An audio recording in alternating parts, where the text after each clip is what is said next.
आपका स्त्री शरीर है। स्त्री शरीर में यदि कोई किसी भी तरह की काम जनित हरकत करता है तो उसको बर्दाश्त करने की जरूरत नहीं है। हमारे सरकारी कानून हैं, उन कानूनों का सहारा लीजिए और बचिए।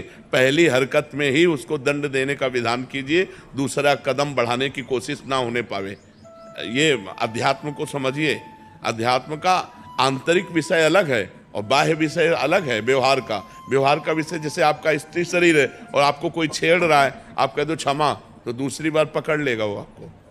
और कानून इस समय भारत की स्त्रियों के प्रति बहुत सपोर्ट में है, बहुत सुंदर सुंदर कानून बने। दुरुपयोग न करें, लेकिन अपने प्रति अगर कोई ऐसा अक्षम्य अपराध करने की सोचे तो उसको रास्ता ना दे, क्योंकि आजकल राक्षसी बुद्धि बढ़ रही है, बच्चियों के प्रति बड़ा क्रूर स्वभाव बन रहा है। हाँ, तो हमारा बिल्कुल पहले कदम में ही, पहली दृष्टि में ही आप तुरंत कानून का सहारा लो और उनको दंड दिलवाओ।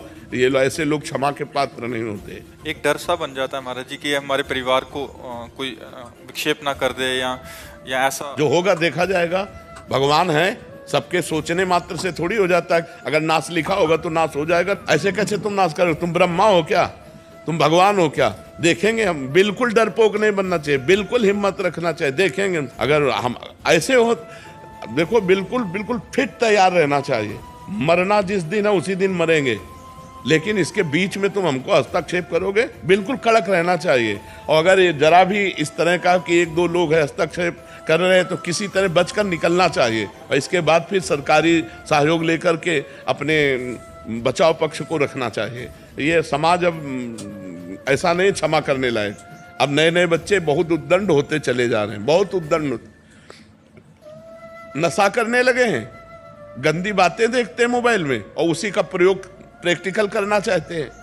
तो गंदे गंदे आचरण, गंदी गंदी बातें हो रही। तो हम बहनों से प्रार्थना करते हैं, बिल्कुल क्षमा मत करो जी। एक समाधान और दे दीजिए महाराज जी, हमसे गलती हो गई और सामने वाला हमें बहुत ब्लैकमेल कर रहा है और फिर गलती पे गलती बन रही है। ऐसी स्थिति में हम बिल्कुल ब्लैकमेल नहीं होना चाहिए। अगर हमसे गलती हो गई तो एक बार गलती हो गई, माना कि तेरे साथ एक बार गलती हो गई तो ये थोड़ी मम्मी जाने, पापा जाने, विश्व जाने तो बार बार थोड़ी हम ब्लैकमेल होते रहेंगे। एक बार हमसे त्रुटि हो गई, एक बार गलती हो गई, दबना नहीं चाहिए कि एक बार हमसे गलती होगी, भेद खुल जाएगा।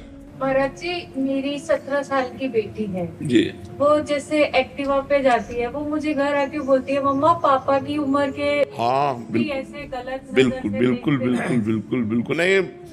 आजकल उम्र करने सबकी बुद्धि भ्रष्ट है। जो भगवान से बिलग है, जो धर्म से बिलग है, जो अध्यात्म से बिलग है, भरोसे लायक नहीं 80 वर्ष का भी। इसलिए आज का जो समय है, अध्यात्म से जो जुड़ा नहीं है, जो अध्यात्म से जुड़ा नहीं, अध्यात्म से जुड़ा है तो देखो ये बच्चा है, ये रो के कह रहा मेरे से गलती, गंदी बातें अंदर आती। अध्यात्म से जुड़ा है तो सभा में छोटा बच्चा है, कह रहा मेरे अंदर गंदी बातें आती है। और अध्यात्म से ना जुड़ा हो तो इतनी बात कैसे कह सकता है? अध्यात्म के बिना जुड़े पशुता नहीं जाती, आसुरी प्रवृत्ति नहीं जाती।